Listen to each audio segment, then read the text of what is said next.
And what I said to people in the White House, I say to them, what you are asking us to do, when you say, they say to us, these Americans of President Trump, they say to us, we must do away with PE.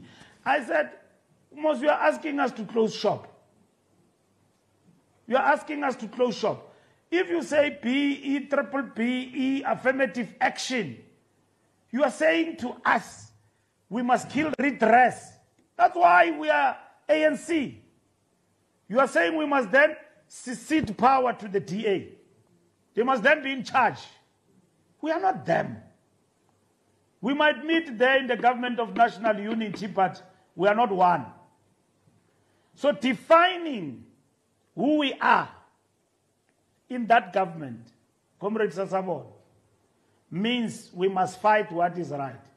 Sellout position will mean giving up on Bella Act. We are not going to pass any law now, comrades, easily. Let me guarantee you. We have worked very hard.